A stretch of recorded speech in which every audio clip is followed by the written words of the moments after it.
और देखिए एक बड़ी खबर राजधानी रांची से निकल के सामने है। दरअसल ईडी ने झारखंड के सेवानिवृत्त आईएएस राजीव अरुण एका की ओर से आय से अधिक संपत्ति जुटाने की जानकारी लोकपाल को दी और लोकपाल को 10 दिसंबर 2024 को भेजे गए एक पत्र में कई बिंदुओं को दर्शाया गया है। एजेंसी ने कहा है कि झारखंड में मनी लॉन्ड्रिंग मामलों की जांच के दौरान ईडी ने कथित तौर पर व्हीलिंग डीलिंग में शामिल विशाल चौधरी के परिसरों पर छापा मारा था और विशाल आईएएस अरुण एका से जुड़ा हुआ बताया जा रहा है। तो एजेंसी ने कहा है कि राजीव अरुण एका की पत्नी और उनके करीबी रिश्तेदारों के खाते में बड़ी रकम जमा की गई थी।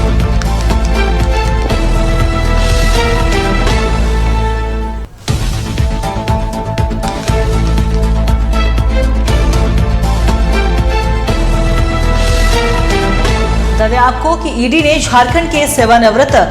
आईएएस राजीव अरुण एका की ओर से आय से अधिक संपत्ति जुटाने की जानकारी लोकपाल को दी और जिस लोकपाल की हम बात कर रहे हैं तो लोकपाल को जो जानकारी दी गई उसमें एक लोकपाल के जो उनके पास एक पत्र गया उसमें कई बिंदुओं को पॉइंट आउट किया गया है।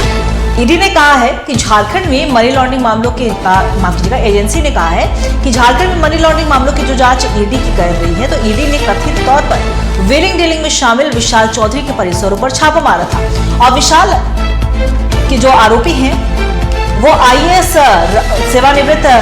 आईएएस राजीव अरुण एका के करीबी बताए जा रहे हैं। तो एजेंसी का कहना है कि राजीव अरुण एका की पत्नी और उनके करीबी रिश्तेदारों के खाते में बड़ी रकम जमा की गई थी।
दस दिसंबर को भेजे गए एक पत्र में कई बिंदुओं पर फोकस किया गया। एजेंसी ने कहा है कि झारखंड में मनी लॉन्ड्रिंग मामलों की जांच के दौरान ईडी ने कथित तौर पर व्हीलिंग डीलिंग में शामिल विशाल चौधरी के परिसरों पर छापा मारा था और विशाल चौधरी आईएएस जो सेवानिवृत्त आईएएस जो है राजीव अरुण एका उनके करीबी भी बताए जा रहे हैं।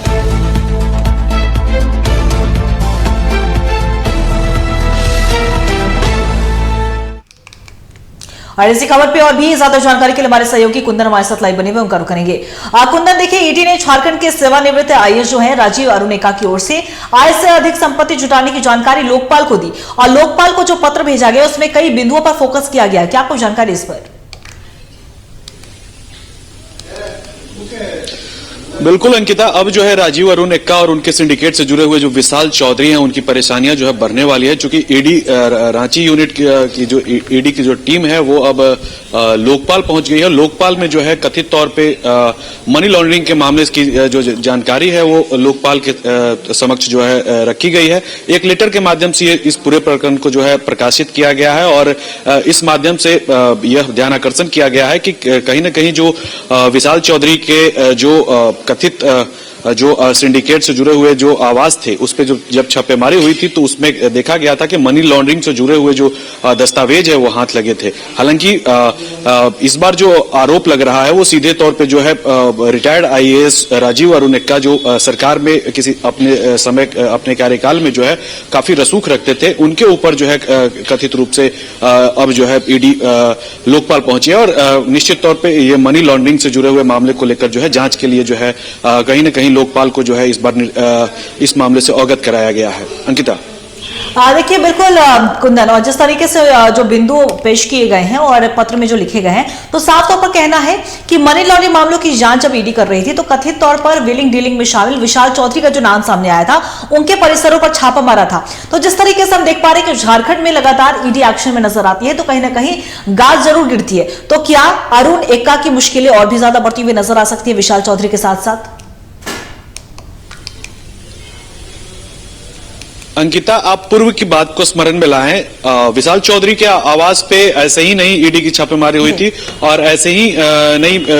राजीव अरुण एक्का के खिलाफ में जो है कार्रवाई की बात सामने आई थी, क्योंकि विशाल चौधरी के जो ऑफिशियल जो कार्यालय है वहां पे जाकर राजीव अरुण एक्का जो है फाइल का निपटारा करते हुए दिखाई दिए थे। इसको लेकर भाजपा जो है पूरे तरीके से वीडियो जारी करके बाबूलाल मरांडी के द्वारा यह आरोप लगाया गया था कि कहीं ना कहीं यह भ्रष्टाचार का भी मामला हो सकता है और निश्चित तौर पर इसकी जांच होनी चाहिए। जांच की मांग की गई थी भाजपा के द्वारा, जिसके बाद जो है ईडी इस पूरे प्रकरण को जो है टेक ओवर की थी। बाद में जो है इसमें जांच में यह पूरा सामने आया है। अब जो है इस पूरे प्रकरण को जो है ईडी टेक ओवर करके जब जांच करती है तो कहीं ना कहीं देखा जा रहा है कि कथित तौर पे जो भ्रष्टाचार के जो मामले हैं वो उजागर होते हुए दिखाई दे रहे हैं। और अब इस पूरे प्रकरण में जो है राजीव अरुण एक्का जो रिटायर्ड आईएएस है उनकी मुश्किलें जो है बढ़ती हुई दिखाई दे रही है, क्योंकि अब जो है